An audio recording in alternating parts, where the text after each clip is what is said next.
unbelievable interview with a gentleman by the name of Mr. Brian Haycock. That's Tell us right. about Brian. Brian's a really interesting guy. Dr. Haycock did a tremendous amount of research around omega-3s and also the way we move. So exercise physiology is his expertise, and I wanted to be able to bring someone who had real expertise in exercise as well as good fats. And people have to understand when we're talking omega-3s, Yep. and we don't even understand the whole science behind it, he brings it home. Take a look at this.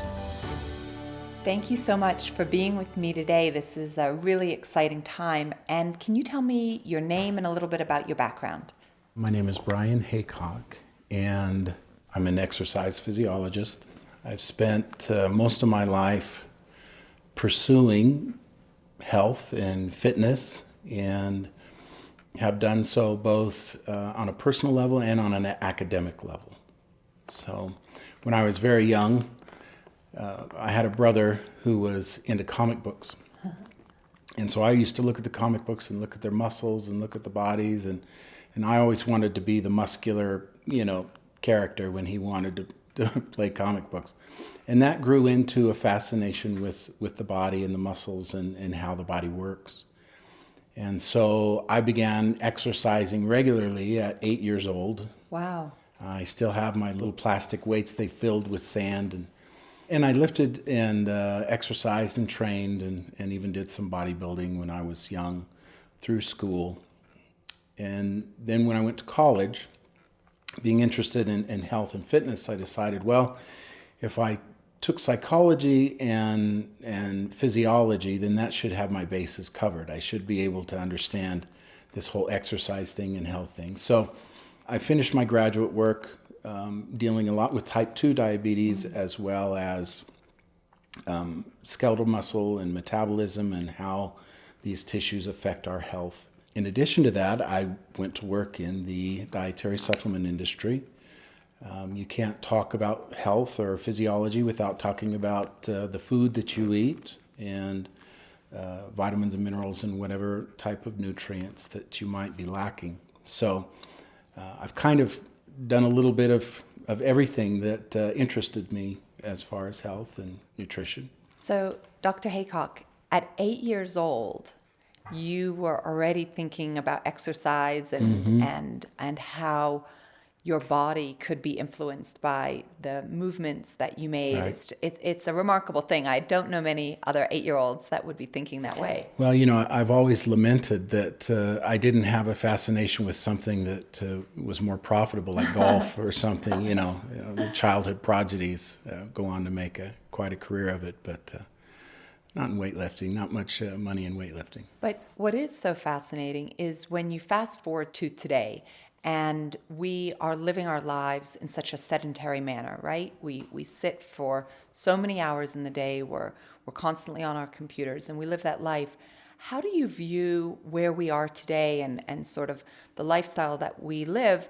I know growing up as a child, I'd be outside playing all the time, and then you're doing sports. And then as we get older, it becomes so difficult to be active like we were when we were younger in high school and college, whatever it may be. The environment has such a big impact on our health.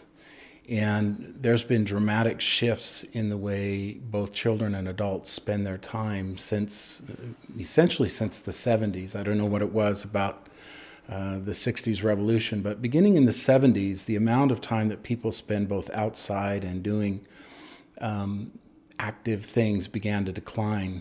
And with the invention of the computer, there was even a larger shift in the amount of sedentary time that people spent. And this decline in the hours of physical activity, just general activities of daily living, has had a significant impact on our health. And it's made conscious exercise even more important. I mean, if you just go with the flow, and you go to your work and you sit in front of your computer or whatever it may be, if you don't make a concerted effort to add physical activity, we suffer from the current environment, which is very unhealthy. I've heard people say that sitting is the new smoking. What do you think about that? Well, it's interesting. In the history of physiology research, it used to be that you would have a control group that was your healthy control, and then you would have an exercise group. And they would have them exercise for a period of time and then actually look at the genes, different proteins that were expressed or suppressed, and see how that affected their health. And it wasn't till about, I would say, 15 years ago that they began to realize that they had it backwards, that the natural condition for people was actually active, and that the sedentary control should be the experimental group to see what's happening to our bodies as a result of removing the normal physical activity that we used to have in our lives. And what it's turned out is that, this notion of sitting is the new smoking, is that there are genes that sit dormant as long as we're active. And then when we become sedentary, those genes that were active are suppressed and the dormant genes begin to express themselves. And the expression of those genes leads to all your non-communicable chronic diseases like cardiovascular disease, including high blood pressure, atherosclerosis, as well as inflammatory conditions, including arthritis and diabetes, as well as mental health. There's been a shift in mental health on the population as a whole as we as a culture have become more sedentary. So it's not a little thing that we've become sedentary. It's having a dramatic and measurable impact on our health, and we're paying for it in dollars. They say the cost of healthcare continues to increase. Well, at least a third of that expense could be ameliorated by people simply becoming active and eating a healthy diet. I mean, it's almost all preventable. You said something that was really, really interesting. And when I think about the paleo diet or the caveman diet or the keto diet, and when we speak to world-renowned experts on these topics, there's always a reference to the way we used to eat, right? So if it was we were eating feast or famine and how that affects fasting and those sort of things, it sounds to me like you're saying the same thing as it relates to movement. So the genes get turned off, or the dormant genes get turned on that shouldn't be, because we're living a life that's so different than maybe our ancestors did from a physical perspective. So Right. Is there like a paleo exercise or a keto exercise or? Well, I mean, there is, and we don't even have to say ancestors. It wasn't that long ago. 50 years ago, the situation was different. We didn't have an obesity epidemic 50 years ago, and today we very much do. Yeah. At least 60% of the population today is overweight, and over 30% is what would be considered obese. In the 60s and 70s, those numbers were in the single digits or the teens. Wow. So there, and particularly with children, type 2 diabetes used to be called adult onset diabetes, and they've reclassified it to type 2 now that children are beginning to show signs of type 2 diabetes. So yeah, I mean, physical activity, our bodies were designed to move. And our physiology is geared on the expectation that we will both be exerting, physical effort as well as burning calories. Our metabolism, our set point, is based on a certain amount of physical activity. And what do you mean by set point? A lot Well, of people hear this word. Yeah, working with people who semi-diet all the time, right? Or they're on a diet and they're not very good at it. So they end up simply not eating enough, and what they do eat is not particularly good for them. And they run into what's called metabolic stall, right? And they can't figure why. Well, when I eat even less, I just feel bad. I don't feel good. I can't concentrate. And I'm not losing weight. How can that be? I'm not eating it and I'm not losing weight. Well, there's a notion called metabolic flux that enables the body to actually mobilize stored fuel. But in order to mobilize stored fuel, there has to be a call or a demand for it. And that's physical activity. So what's more important, rather than simply avoiding food, is to having adequate food, but creating a demand for the nutrition by being physically active. Once our bodies have a demand, the enzymes and pathways that are necessary to actually mobilize stored fat increase in number and efficiency. So if you don't exercise every day and you don't eat, your body is unable to release the energy that it has stored to adequately meet your needs. It just can't do it because the machinery is not there. When we begin to exercise and become more physically active, those enzymes that mobilize stored fuel increase as we adapt to that new environment, we call it. And then it increases metabolic flux, meaning energy in and energy out.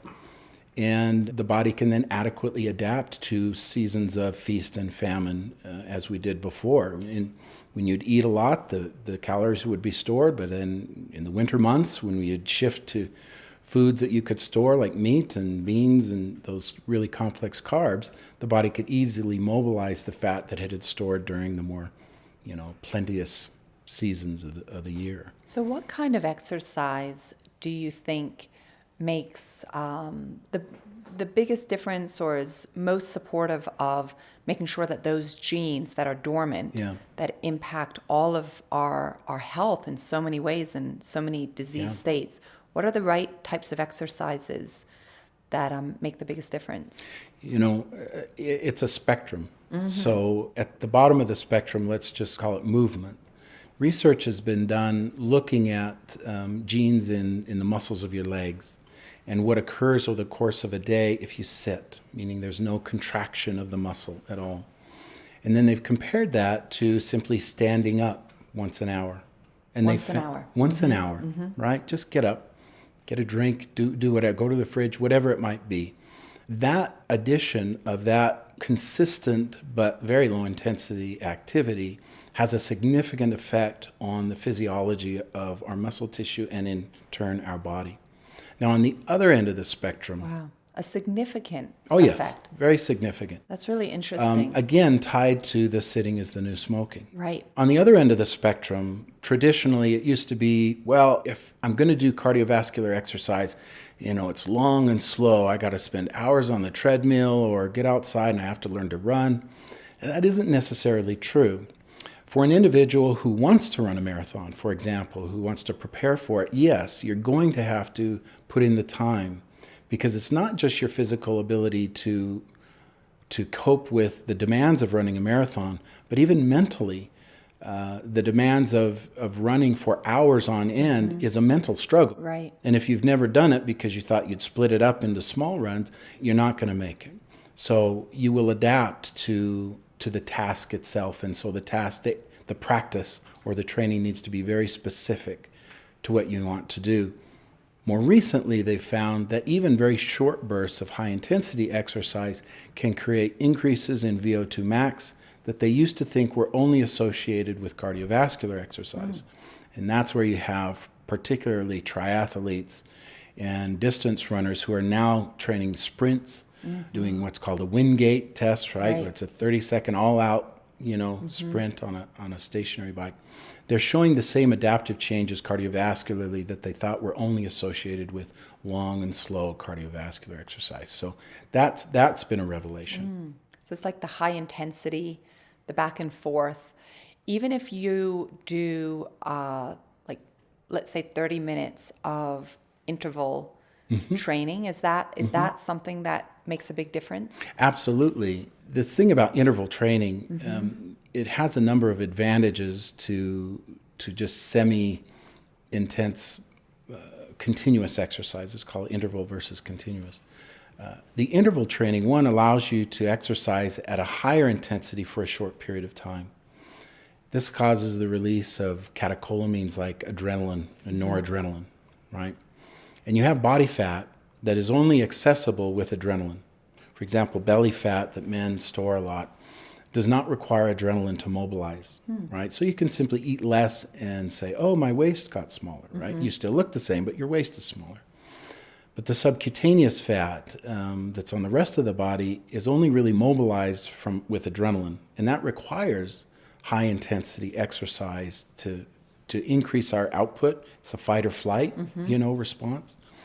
We could call that emergency fat, right? So it's only really active when there's an emergency, like the need to exercise. But that interval training allows you to carry out a longer period of intense training than you could if you were to just sprint without stopping, for the low intensity minute or 30 seconds. And in the process, mobilizes more stored fuel. So in the studies where they've looked at high intensity interval training versus continuous training, they found that the amount of free fatty acids that have been released floating around in the system are higher even after exercise is stopped than versus continuous exercise. So, getting in a workout, you're doing benefits for your body, not just while you're actually doing it, but then for the hours and sometimes even 24 hours afterwards, there'll be benefits as far as, increased oxygen consumption they look at, and just the ability of your body to mobilize fuel when it needs it. So you talk about this adrenaline and the impact of adrenaline on the body when you do some interval training. Mm-hmm. Are we able to activate the adrenaline even by through interval walking? Is that something if you're No. sedentary and then you start to do speed walking or something like that? Not as much. Okay. You'll know adrenaline is being released because your heart will start to pound. Right? Because that fight or flight, if you're scared, your heart starts to beat, and that's because of the adrenaline. If you're doing an exercise where the heartbeat is elevated but not significantly, you're not going to have so much adrenaline floating around, and it will take longer and be more difficult to change your whole appearance. Mm-hmm. There's a certain athletic look that people would like to have, and it's a leanness. Mm-hmm. That does require a certain amount of intensity and effort. Now, it doesn't have to be all the time, and you have to use good judgment in deciding, okay, I'm going to get in shape. It's coming that time of year where people are going to set some goals for themselves to get in shape. And without good judgment, they usually shoot themselves in the foot by trying to do too much too quickly. It's too difficult for them, or they even injure themselves, and then they're back where they started. They're not exercising, and things are going poorly. So understanding how to exercise and how to incorporate it into your life does require a little bit of knowledge about how the body adapts. So when we do interval training or even weight training that activates the adrenaline, both can? Yeah, anything that requires momentary effort of sufficient intensity will mobilize stored fat. So let's talk about that. Okay. So we can eat to burn fat, right? We can eat lots of good fats that help to burn the fat, but there's a distinction between burning fat and then mobilizing the fat. Correct. What is that distinction? Well, fat is burned in muscle tissue, right? We know that the brain doesn't burn fat, can use ketones, but it can't use fat. So the fat that's released from stored body fat has to end up in your muscles to be burned for fuel. But the ability of your muscles to burn fat is not tied to your fat cells' ability to release it. So there are two different things that are happening. Whether your body holds on to stored fat or releases it is really dependent upon the hormone insulin. And insulin obviously is directly tied to the amount of carbohydrate that's being eaten or in the body. And really, when we talk about type 2 diabetes, it's a dysfunction of the insulin system, the ability of insulin to remove sugar from the bloodstream and shuttle it into tissues. Generally, this comes about due to lifestyle, meaning there's a lack of demand for carbohydrate, yet the supply stays really high. Because we eat so many carbs. Because we eat so many carbs. And it's kind of like if somebody was ringing the doorbell. Mm-hmm. For a while, you're going to keep answering the door until you realize, there's nothing there. The doorbell just keeps ringing. And so after a while, you just ignore the doorbell and it's ringing and ringing and ringing. Mm-hmm. That's how insulin is. It goes to the cell. It says, here we have something to deliver to you. The cell ends up with more than it needs and then starts to ignore the insulin. And so the blood sugar begins to rise in the bloodstream because it can't get out because insulin is no longer, effective.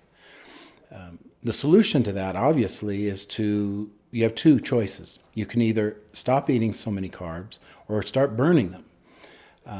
And generally, the best option is a little bit of both, right? Dramatically reduce your carbohydrate intake relative to today's modern idea of how many carbs we need, and increase the amount of carbs that you're burning, right? All those benefits that are seen in the research of caloric restriction can be achieved both by simply avoiding calories, but also by burning calories and creating a deficit by way of counting how much is coming in and how much are we burning. So if we're able to mobilize this fat, what is the best way to do that? It's by reducing the carbohydrates? Yeah, well, one, your body will adapt to the environment. And that's what's so wonderful about the body, and also so important to keep in mind when we're saying, well, here's the perfect diet or here's the perfect workout. To keep in mind that, well, once you begin that perfect diet, your body is going to change and it's going to adapt. And the effect of that perfect diet over time is different than it was when you started. The same with a workout. Your body will change and adapt. So our physiology is a moving target, right? Because our body is always trying to accommodate what we ask it to do. The best way to start to utilize fat for fuel, right, is one, to not give it a choice, right? You know, I like to tell people, if you go to the grocery store and you buy fresh fruit and vegetables and you buy some canned goods, what's the first thing that has to be eaten? Well, they say, well, the fresh fruits and vegetables, right? The canned goods will last forever. Well, it's the same thing with carbohydrates and fat. Carbohydrates are your fresh fruits and vegetables, so to speak, and fat is canned goods. So fat it can store as much as it wants, tremendous amounts, but it can't store carbohydrate, so it has to use it. So as long as you have both carbohydrate and fat coming in at the same time, the fat will always be shuttled for storage. And as long as the carbohydrate is there keeping insulin high, it will stay in storage. So it's simply a matter of, well, what fuel are you giving your body to use? If you give it carbohydrate, that's the carbohydrate it's going to use. And that led to this false notion that carbs are your body's preferred fuel. It's not your body's preferred fuel. It's your brain's preferred fuel, but your body can actually produce enough sugar for your brain to be happy in the liver. Really, fat is the body's preferred fuel, not only because it works in so many tissues in the body, but it can also store when it needs to and release it when it doesn't. So in order to do that, it's simple. Reduce the amount of carbohydrate in the body, increase the amount of carbohydrate that you burn by being more physically active, and that will create an environment of less insulin, and less insulin means more fat mobilization. Dr. Haycock, that's such a fascinating point of view, and where the research really points us to when we understand that, right, fat is the preferred fuel, but that we're also able to mobilize it through different physical activities. When we think about exercise, we know that it's creating stress in our body, right?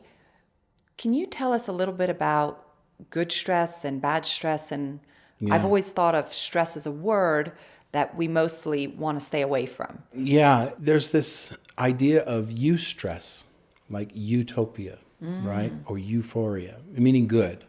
So stress isn't necessarily bad. In fact, stress is the signal that our bodies use to adapt, right? So yes, physical exercise is a form of stress. It's disrupting, our body from its comfort zone of just lounging around.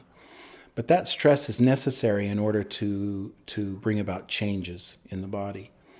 Too much stress, on the other hand, is detrimental. The body can't keep up with the sometimes damaging effects that stress creates, not only physically, but also mentally. And there are hormones and various chemicals in the body that are released in response to stress that have a kind of a narrow zone of beneficial effects, meaning too little, it's not good for the body. Too much, it's not good for the body. Keeping it right in the healthy zone is where you want it. Now, so what do we do? What's healthy stress? Well, healthy stress is being physically active and eating a healthy diet. I mean, it could be a very short book, right? Eat less, move more, the end. But really, again, because the body adapts, that healthy lifestyle changes. At first, if they were sedentary and we don't eat healthy, it takes very little change to actually bring about some real benefits. For example, if somebody were to go on a walk outside for 30 minutes a day, walk around the block, they've shown dramatic improvements in triglyceride levels, cholesterol levels, indices or measures of inflammation improve, all from just a little bit of stress. Now, after a while, maybe a walk around the block isn't enough to bring about the healthy changes that you want. And so then you increase, right? You simply increase the amount of exercise that you do, or walk faster. There are any number of ways to increase the intensity, what we would call intensity of physical activity. But really, in athletes, there's a notion of overtraining or overreaching. And that's where the athlete is being asked to do too much. They're training too hard, too heavy, too frequently, and their performance actually begins to decline, as well as their mental state begins to decline. A study was done on U.S. gymnastics, and they found that the most injuries occur just before the Olympic Games in the U.S. gymnastic teams. And that's because they're being pushed to the very limits of their body's abilities to adapt. And when you overreach that, injuries start to occur and motivation starts to wane. And it really takes a wise coach or guide to know when to pull back, right? And we all have to learn that for ourselves. We may go out, we work out, we get really sore. It doesn't mean we should quit because we don't like being sore. It just means now we've learned. Now we know I'll do a little less next time, but I will do it. And that's the best way, really, to find out where your healthy zone is. You know how you feel better than anybody else.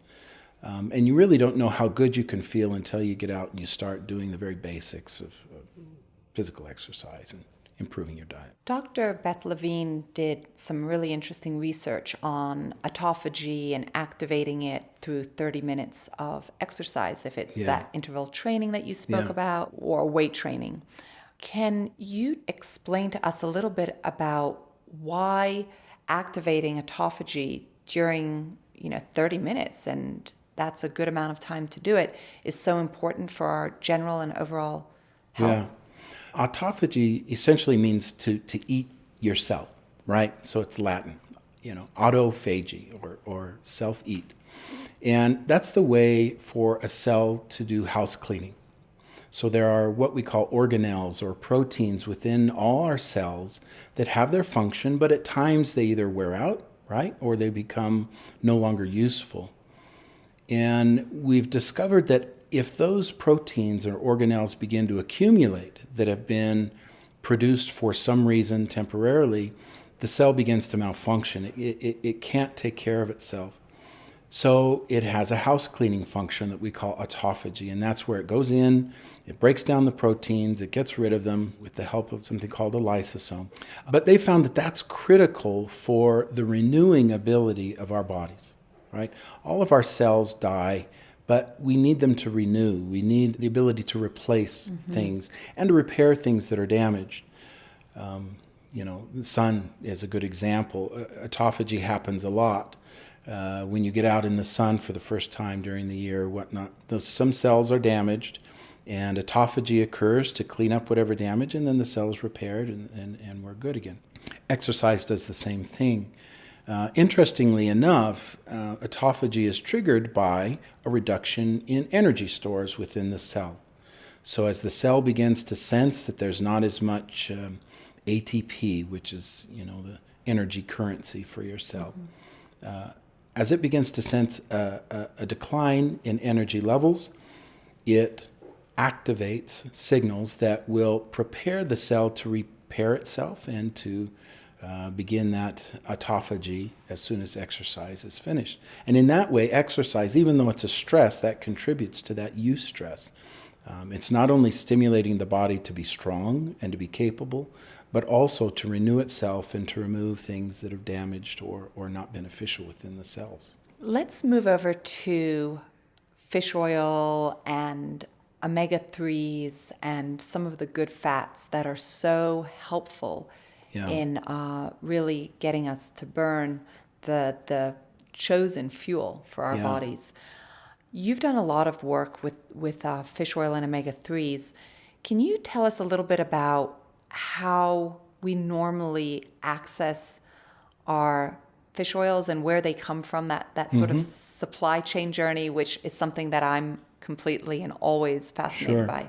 When I begin to talk about the benefits of omega-3s, people at some point almost kind of roll their eyes. It's like, now wait a minute. You can't do all of those things, right? Now it sounds like a magic bullet. But what people don't understand is that omega-3s are essential fatty acids. And we call them essential because without them, our bodies become ill and can't function. And, at some point you could die from not having essential nutrients. And the situation is that long ago, not that long ago, but before the Industrial Revolution, we got our essential fats, omega-3s, from the meats that we ate. We had grass-fed cattle and animals that ate free range, and they're obtaining those omega-3s from the plants and grasses that they eat, and the seeds and the nuts that they would eat. And then they would transfer that to us as we would eat them. During the Industrial Revolution, it became too costly to feed all the cows grass and chickens, and we decided, well, let's feed them corn. So America became a corn-producing country. We use it for everything now. But what that did was that reduced the amount of omega-3s in the food that we ate. Now, at that time, they weren't aware that what they were doing was eliminating an essential nutrient from our diets, So it's like a big contraption, a big machine, and somebody sees a part or a bolt that they go, I don't know what that does. Let's get rid of it. And they removed it, not knowing that over time now that machine will begin to malfunction. And then when they go, well, wait, what if I just put this back and everything starts to work wonderfully again? And that's kind of what omega-3s are. As we put them back in our diet after they'd been removed, there's any number of benefits that come from that. Sure, we got essential fats and omega-3s from even beef and chicken and things that we would eat, but the majority certainly come from marine foods, fish, particularly fatty fish. Probably the most common source of omega-3s would be a salmon as far as diet goes, right? And it should be noted that these omega-3s are different than plant-sourced omega-3s. The omega-3s that we get from plants must be converted in the body to compounds called EPA and DHA, eicosapentaenoic acid and docosapentaenoic acid. And the body can't do that very efficiently. And in fact, a lot of things in our diets, like caffeine, for example, inhibit the conversion of plant-based omega-3s into EPA and DHA that are required. So it's really smarter and better just to eat EPA and DHA. Today, our primary source, like I say, is fish.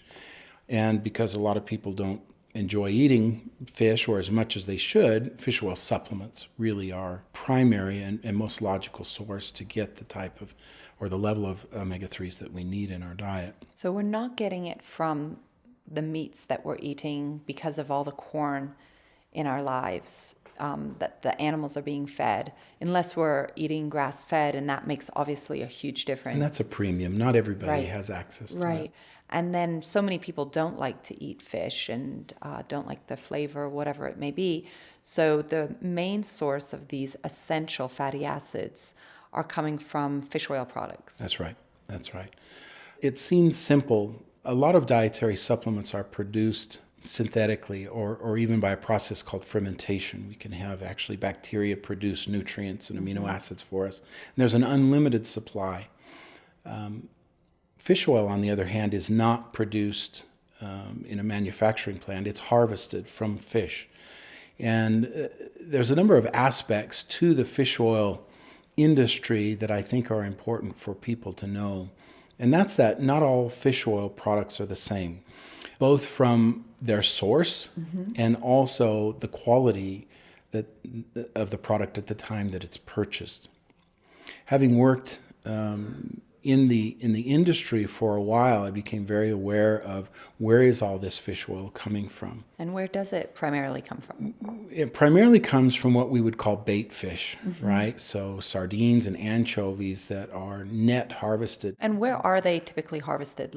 Mostly off the coast of Chile is where a large amount of this fish oil, where it comes from. And that's what, probably 70, 80, 90% of the fish oil that we Yeah, I would say so, because it's the most economic, right? Okay. It's the least expensive way to get fish oil. Got it.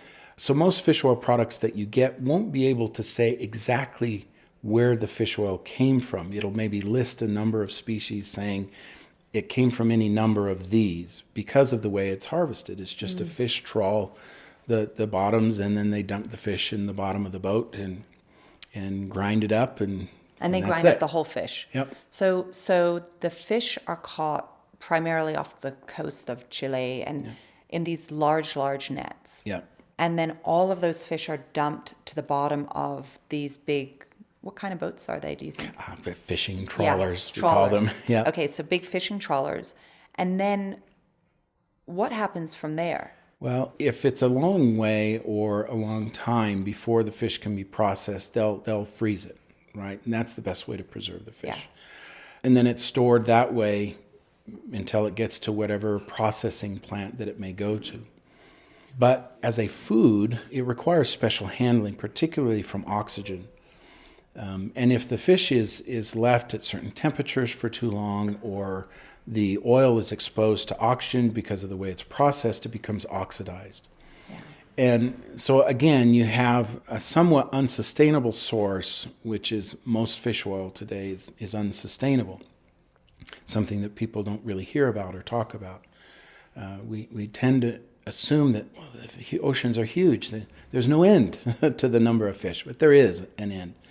And there's been times where fishing has had to been curtailed by law and reduced in order to let populations try to recover. And if that happens, you know there's a problem, right? It's not just something you cope with. It's like, no, there's a problem in the way we're doing this, and there needs to be a better way, a more sustainable way to get things like fish oil. And I don't want to be too disparaging, but it's possible too that the bulk of fish oil that is harvested as a raw material, it's difficult to track it from its source to the ultimate end where it's being placed into a soft gel and prepared for, a dietary supplement. And being able to track the supply chain is very important. There are options, though. There are companies and maybe a handful of suppliers that are obtaining their fish oil through more sustainable practices. We know in the north, around northern Europe and the Arctic, and way up at the top of Alaska, there are Arctic waters that are freer from pollutants. Right, like the Barents Seas. Like the Barents Seas, Yeah. that's right. And there's less heavy metal contamination and mercury and all of those things that are common in other fish oil sources that have at least provided an option. Sometimes there's more expense involved, but that's because the oil is of a higher quality and traceable and sustainable. So, I mean, if somebody is looking for a fish oil product, they probably should try to find out, where did the oil come from, how was it manufactured, where was it harvested, and make good choices. Right. We can pressure the industry to improve their practices with our buying power. But it's so hard to know. Like for me, I grew up in Europe. I grew up with fish oil every morning, a little shot of it, Yeah. and obsessed over it because I loved the taste of it. And I'm probably a bit of a unusual kid in that way. But when I started to give fish oil to my own children, and I would look at the packaging and it would say, it was made in Norway, I just assumed that the fish were coming from Europe. And when I started to investigate a little bit more, I understood that so much of it was coming from Chile. And so these fish that come from, Central South America, when they're put, sort of to the base of the boat, is that fish used for anything else, or is it really just used for the oil? Well, generally there's an aquaculture industry and agriculture. So the product will be used both for animal feed as well as the extraction of the oils for human consumption. Right. So protecting those fish and putting them into an environment where they don't deteriorate doesn't, from a business perspective, seem to make much sense. It's just like leave them as they are, ship them to where they're going, and then the extraction process begins? As with any industry, particularly in the food industry, it may be more costly to ensure a quality product. Some fish oil is harvested with the intent of human consumption only. For example, cod or the whitefish that's being consumed. Right. And fish oil can also be extracted from those fisheries and from that industry. And in that instance, once they fillet the meat and remove it, they can use the rest of the fish to extract the oil from. And that's really a better option because from the time it comes out of the water, the intent is human consumption only. And there are a little bit more stringent regulations on how that food is handled, both on the boat as well. If a boat is preparing food for human consumption only, there are higher standards established for that. And we can trust, too, there are a number of associations that their sole purpose is to ensure that fisheries are following the rules. And they actually do a pretty good job, especially when they're harvesting food for human consumption. When they're harvesting the food, and that's a very big distinction then when they're harvesting the fish for oil. Multiple uses. Or multiple uses, animal feed or oil. So once the fish that is being harvested primarily for animal feed or for oil production, once it gets to the extraction facility, what is that process? Can you tell us a little bit about that? And do we need to be concerned about that? Well, you have to get the oil from the fish. And so the most common process is to use solvents, right? Chemical solvents that will make the oil become soluble. And then they can separate the protein components of the fish from the oil components of the fish. And then the idea is then to add another step in which that solvent is removed from the oil. And then other, what they would call organic or compounds that contribute to the organoleptics of the oil, or the smell and the taste. Right.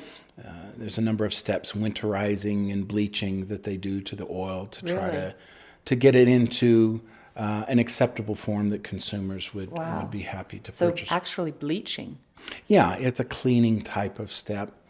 And it's been used for many years. I mean, there is just kind of a standard way of processing fish oil. There are other means, however. There's a process called CO2 extraction, which is solvent-free.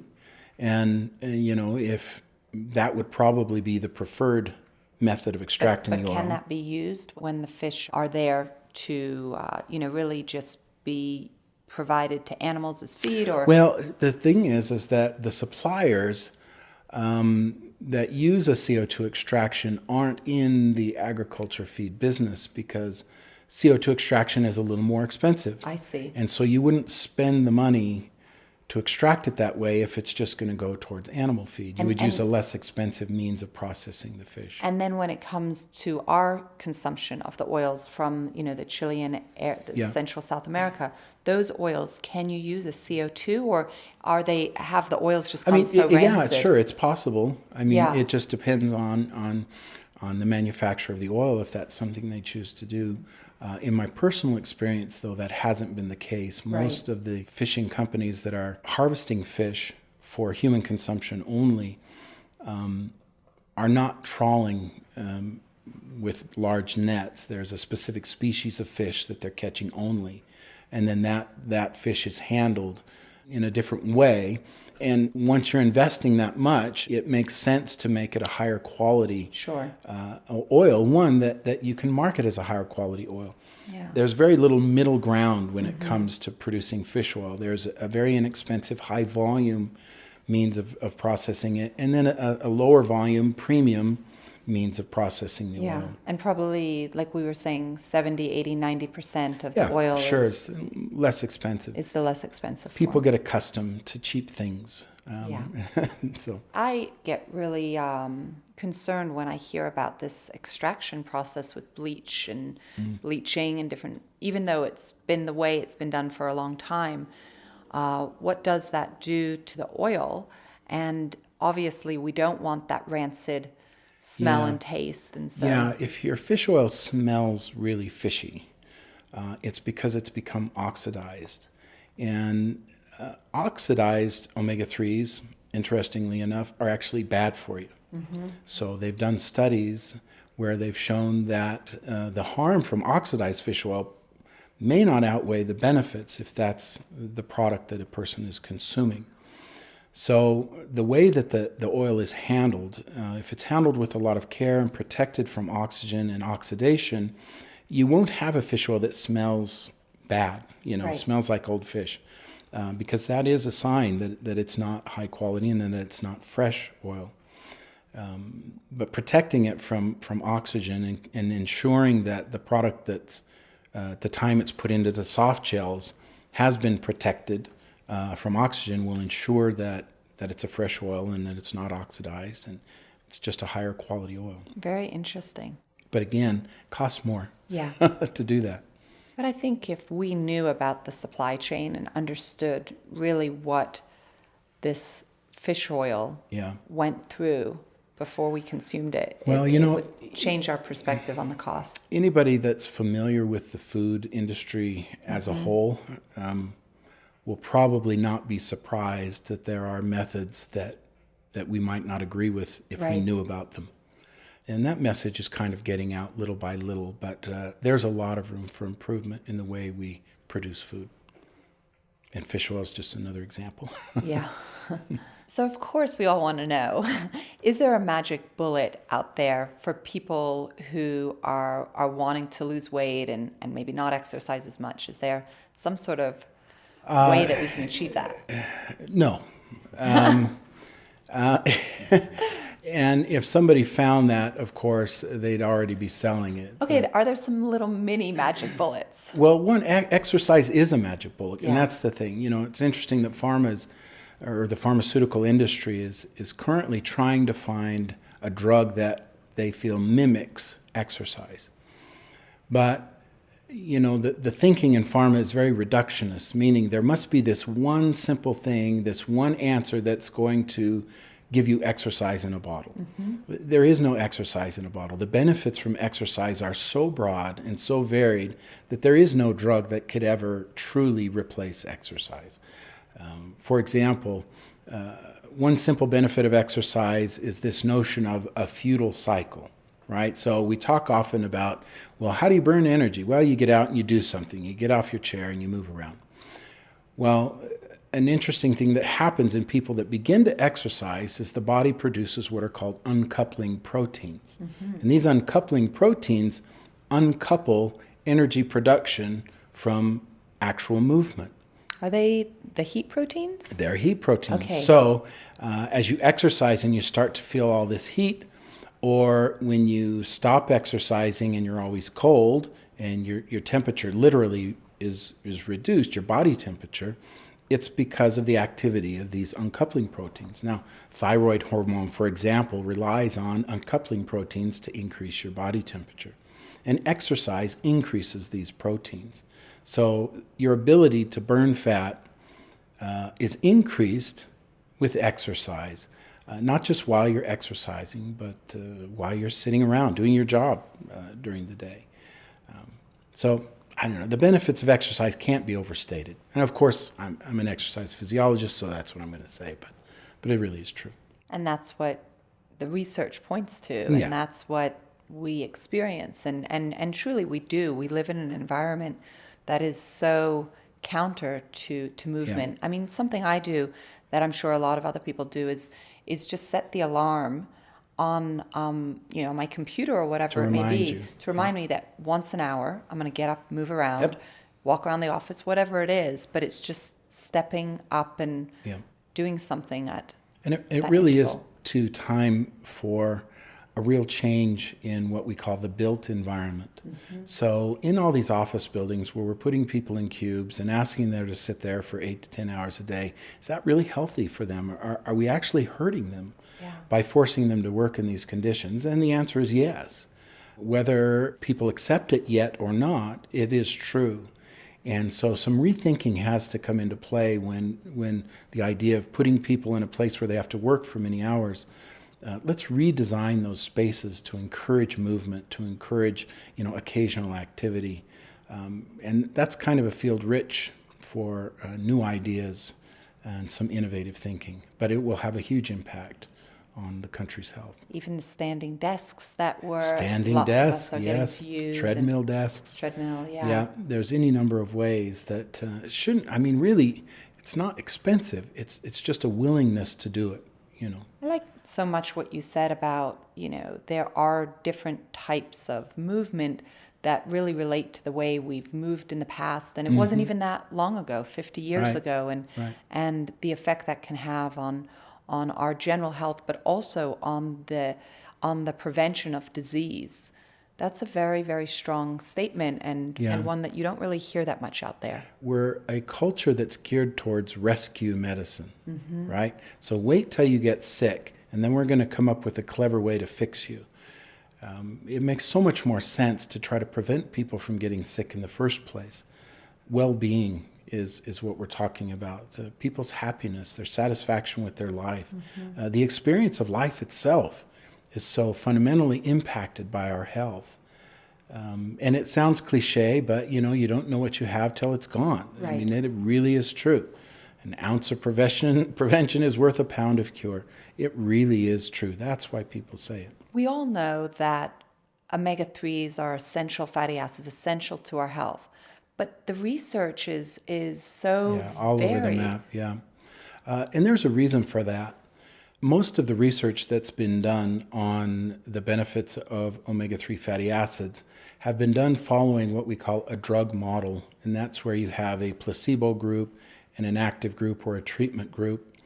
And unfortunately, omega-3s are a natural product and they're an essential part of our diet, and they're present in the human body at all times.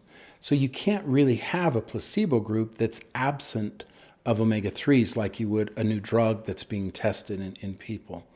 So instead of having two actual different groups in the control group and the treatment group, all subjects have a variety of levels of omega-3s floating around in their bodies. And so you really can't interpret the results fairly. Another issue is that it's become clear from the research that not everybody is able to incorporate omega-3s into their tissues equally. Some people need to take a higher amount, and other people can get by with less. And really, unless you test what's called the omega-3 index, which is a simple prick of your finger and a dried blood spot, you can test how well your supplementation or your diet is providing your tissues with actual omega-3s. So those studies that have been done on the benefits or the ability of omega-3s to reduce heart disease and those kinds of things, unless they've actually measured the omega-3 index on all of those subjects, they really can't interpret the results accurately. And I believe that's really contributed to the controversial findings. Some people, some studies find a benefit, others don't. So, Dr. Haycock, thank you so much for sharing such incredible insights. It's truly a pleasure and an honor. Thank you. It's my pleasure. See, I really like a guy who can take all that research and translate that into everyday terms. It's so interesting because he reads research like we would read a novel. Okay.